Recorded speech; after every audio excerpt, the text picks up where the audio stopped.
Si nous ne savons pas qui nous sommes en Christ et nous sommes sous la condamnation tout le temps, et nous n'avons pas de paix ni de joie, quel genre de publicité sommes-nous en tant que chrétiens? Nous semblons avoir été baptisés dans du jus de citron.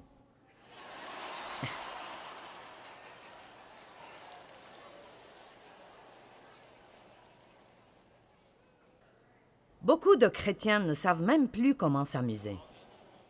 Ils deviennent si religieux parce qu'ils pensent que c'est tout ce qui importe pour Dieu. Et ils arrêtent de faire quoi que ce soit d'amusant après cela.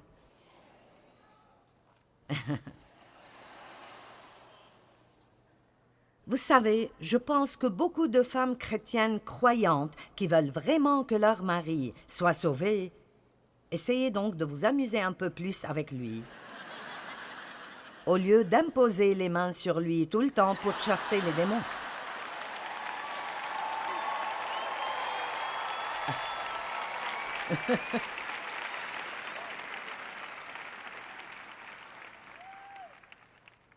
Il verra peut-être la vie joyeuse que vous avez et voudra la même. Est-ce que Dieu veut que je jouisse de ma vie? Maintenant.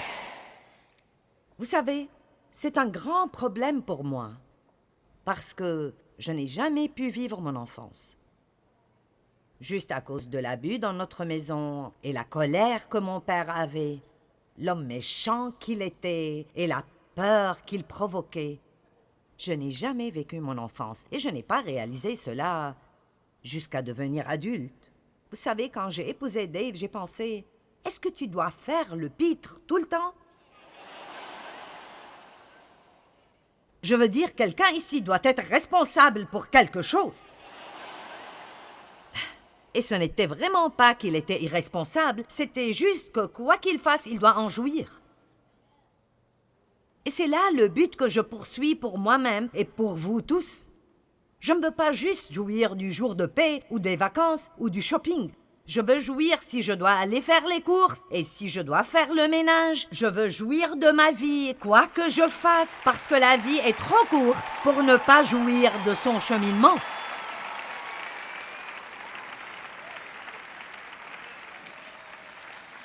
Eh bien, dites-moi, comment puis-je jouir du ménage? Je nettoie, il salisse, je nettoie, il salisse, je nettoie, il salisse. Disons plutôt, Dieu merci, j'ai une maison à nettoyer.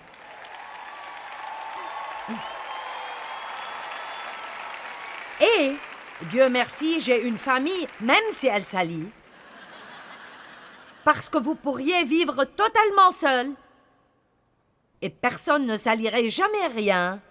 Dans votre maison, vous pourriez manger seul, vous pourriez dormir seul, vous pourriez ne jamais avoir personne à qui parler.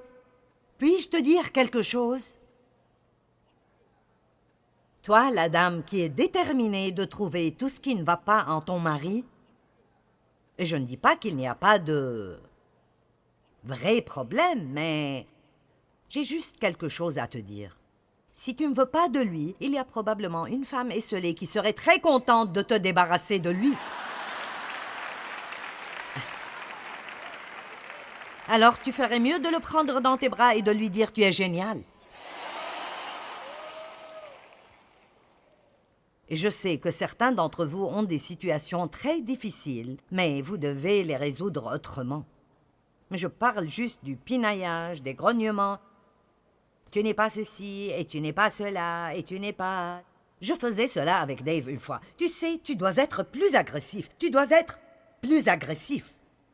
Tu dois prendre plus d'opportunités. Tu dois... Il a dit, remercie Dieu parce que je suis comme je suis, parce que sinon tu ne ferais pas ce que tu fais.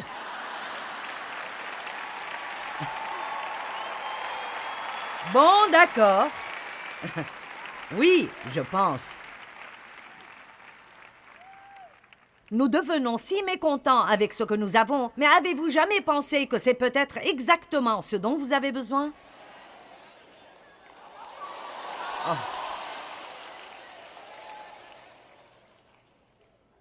Combien d'entre vous sont mariés à quelqu'un qui est tout votre opposé?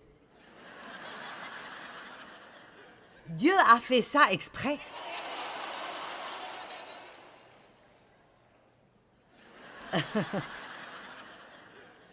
Voici notre problème. Nous épousons quelqu'un qui n'est pas comme nous, et puis nous passons notre vie à essayer de le changer. Quoi qu'il en soit,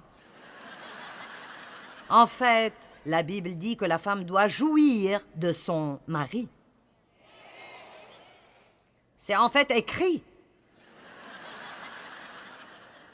Ne soyez pas trop nerveux, je n'ai plus que 20 minutes.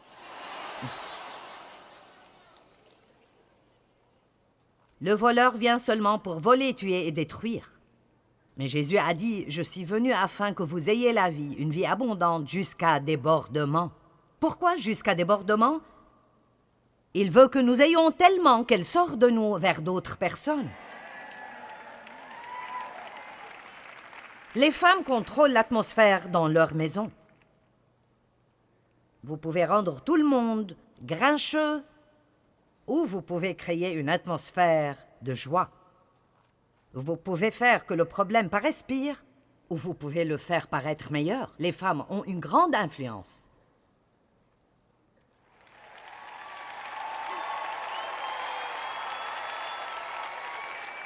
Allez les femmes!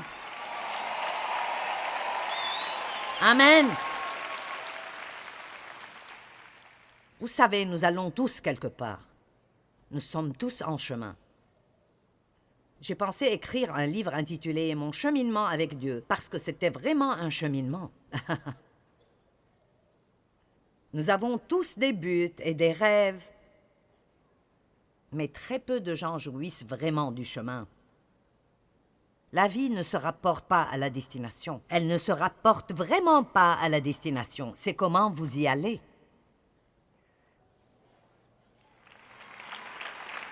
C'est vraiment comme ça. Elle se rapporte à comment vous y allez.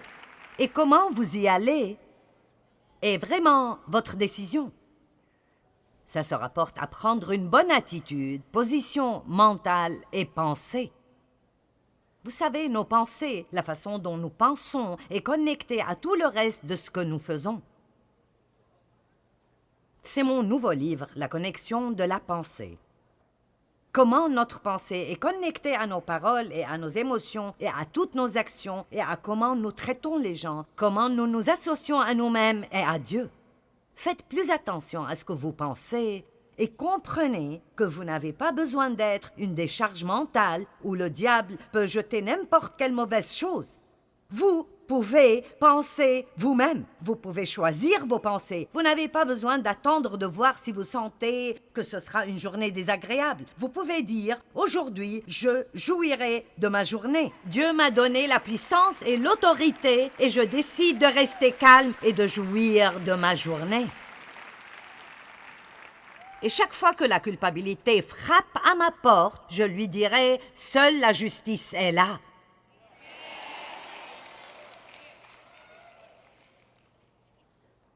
C'est là la vie plus profonde. Si je dis j'enseignerai à propos de la vie plus profonde, vous direz « Oh !» Certaines personnes sont si profondes qu'elles ne savent plus où elles sont. Ce n'est pas difficile. La vie plus profonde est de ne pas être concerné par avoir des choses qui ne font pas tellement de différence, mais de poursuivre la justice, la paix et la joie dans l'esprit. Quand vous avez ces choses en vous et vous avez cette fondation, la vie devient douce et nous pouvons vivre pour Dieu et lui donner la gloire et être quelqu'un que les autres voudraient imiter. Est-ce que les gens veulent être comme vous?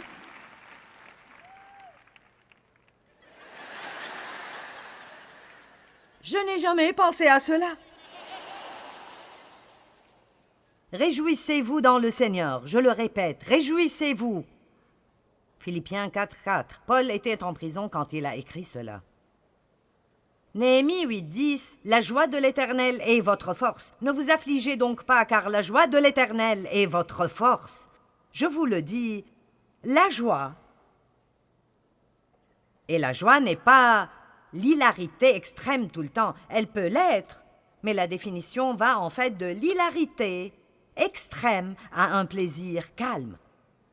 Et je dirais que la plupart du temps, je vis dans ce plaisir calme. Amen. Vous savez, quand je dis soyez joyeux, ça ne veut pas dire que vous faites Vous savez. Pour être honnête, parfois, ces gens me tapent sur les nerfs.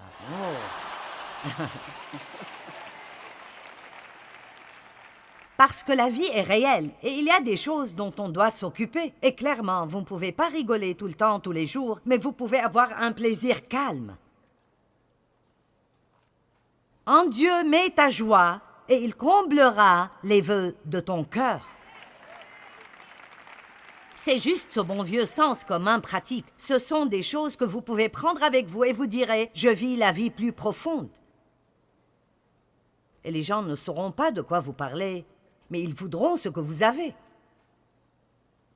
Il y a des façons d'augmenter votre joie exprès. D'abord, faites attention à votre santé. Parce que je serai honnête avec vous, si vous avez des problèmes de santé dont vous ne vous occupez pas, tout le reste sera dur. Je ne savais pas que j'avais des problèmes de thyroïde et j'ai atteint un point dans ma vie où je sentais que chaque matin, quand je me levais, je ne pouvais me réjouir de rien avant près de 11 heures. Je ne me sentais pas bien, je me traînais partout. Et je suis allée chez un bon nutritionniste qui a découvert que j'ai une condition unique de thyroïde et il y a 2 différents types de thyroïde et l'une était 3 et l'autre était 4. Mon T3 ne se convertissait pas en T4, alors même si dans les tests médicaux je paraissais être dans la marge de la bonne santé, c'était toujours trop bas pour moi. Et ils m'ont traité pour que je puisse avoir une thyroïde à peu près normale. Et vous ne croirez pas la différence. Et vous savez quoi?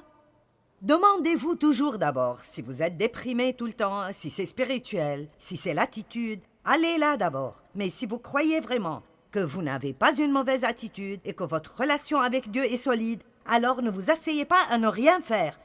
Faites-vous examiner par quelqu'un de bien et voyez s'il y a quelque chose qui cause cela et auquel vous ne pouvez rien.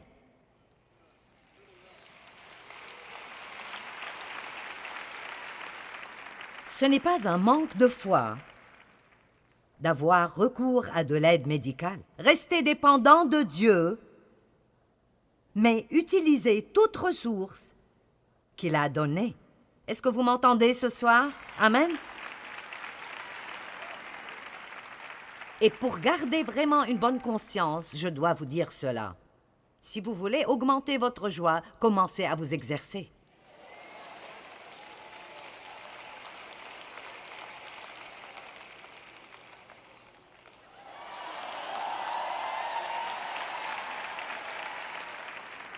Ce bras aura bientôt 71 ans.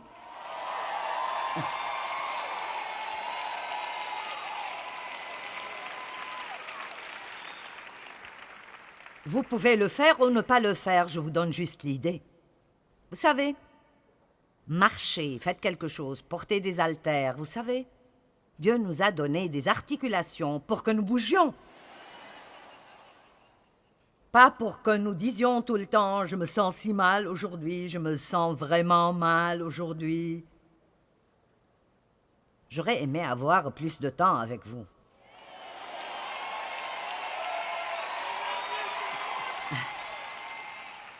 Bon, maintenant, voici comment vous pouvez augmenter votre joie. Numéro 1, n'essayez pas de tout résoudre vous-même et faites confiance à Dieu. Eh bien, je ne comprends pas. Je ne comprends juste pas. Et je suis si confus. Et je ne comprends pas. Si Dieu ne vous dit rien, n'essayez pas de comprendre. Vous allez être plus confus. Soyez à l'aise quand vous ne savez pas. C'est un bel endroit de paix. Eh bien, qu'est-ce qui a causé ceci? Je ne sais pas. Soit j'ai fait quelque chose de bien ou quelque chose de mal, mais Dieu peut s'en occuper.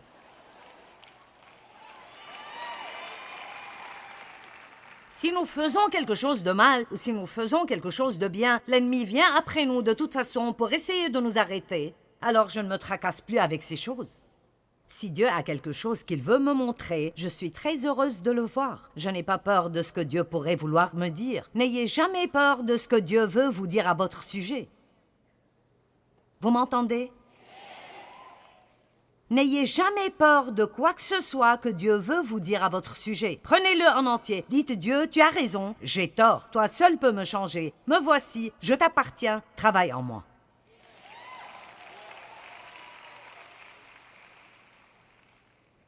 Dès que vous commencez à vous préoccuper et à vous inquiéter de quelque chose, priez et donnez-le à Dieu. Vous savez, nous ne prions pas après avoir fait tout ce que nous savons faire. Dieu, j'ai essayé de faire tout ce que je sais faire, alors je suppose qu'il n'y a plus rien à faire excepté de prier. La prière n'est pas la dernière option, c'est un recours initial.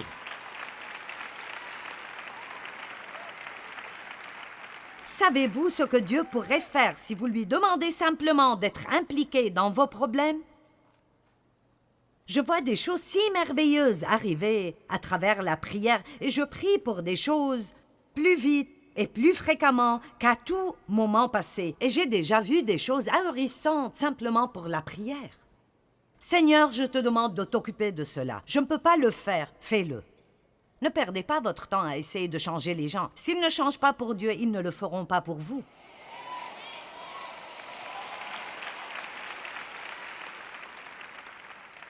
Arrêtez d'essayer de sauver des gens qui ne veulent pas être sauvés.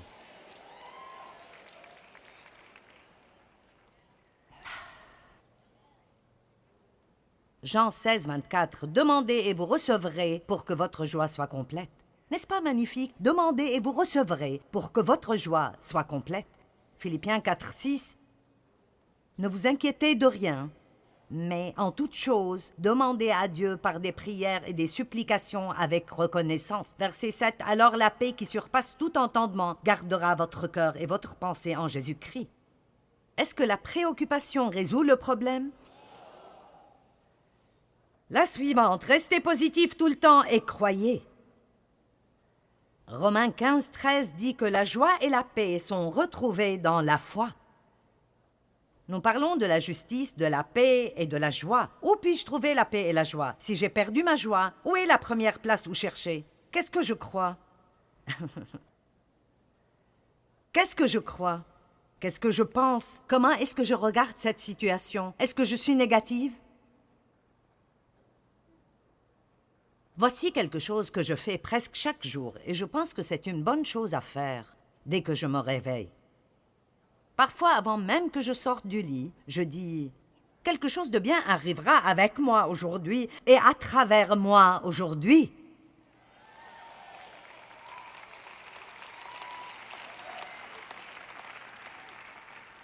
Attendez-vous à de bonnes choses. Attendez-vous à cela. Sortez vos attendeurs du fond de votre armoire et commencez à vous attendre à de bonnes choses dans votre vie et le diable s'opposera à vous. Vous passerez par des choses qui vous pousseront à dire « Je ne prierai plus pour cela ». Mais je peux vous donner des versets et des versets où la Bible nous dit d'attendre Dieu.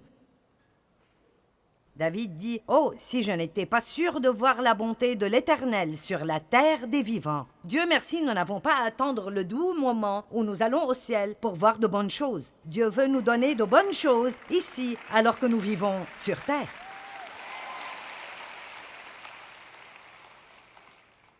Réjouissez-vous. Ne soyez pas si intense à propos de tout ce qui arrive. Oh! Avez-vous senti cette lourdeur dans la salle aujourd'hui? Eh bien oui, c'était peut-être toi. Faites très attention à ce que vous dites. 1 Pierre 3, 10.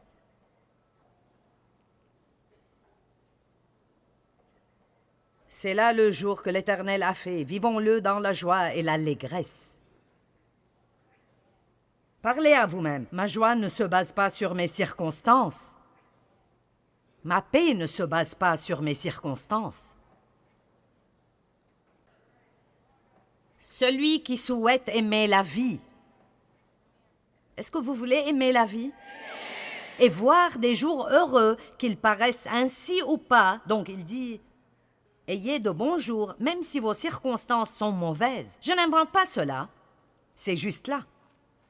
Qu'il veille sur sa langue pour ne faire aucun mal et ne dise aucun mensonge. Il y a tellement de choses que nous disons avec désinvolture, sans même réaliser ce qu'elles veulent dire. Mais est-ce que vous avez jamais dit à quelqu'un « tu vas manger tes propres mots » ? Cela vient de la Bible. La Bible dit que nous devons manger nos propres mots.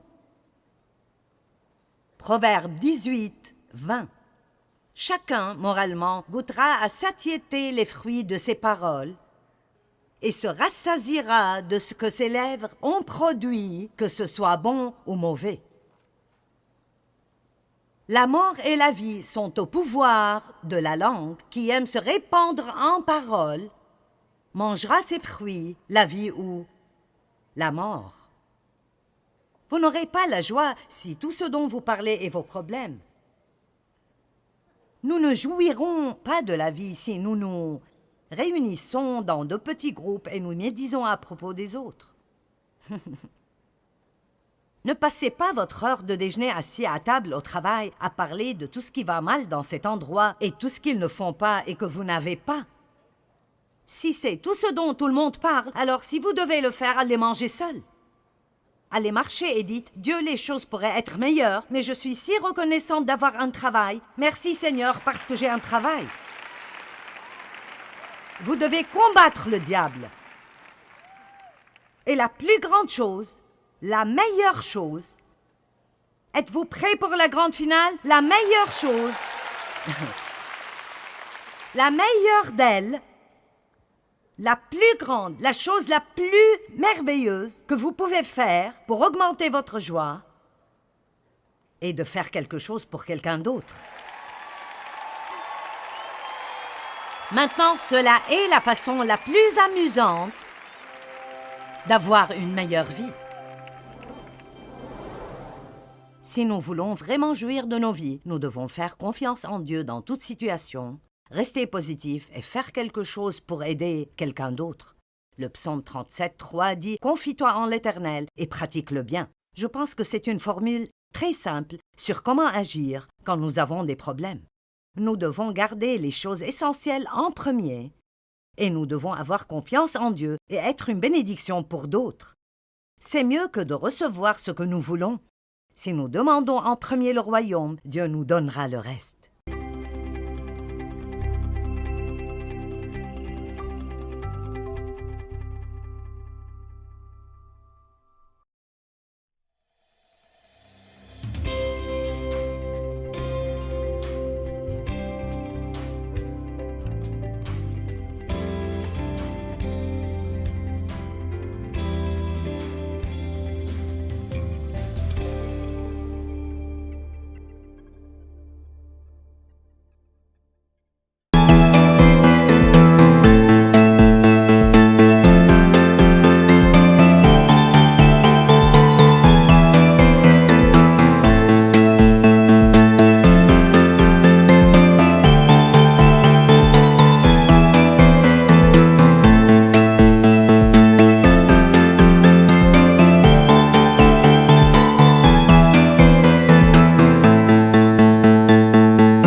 future.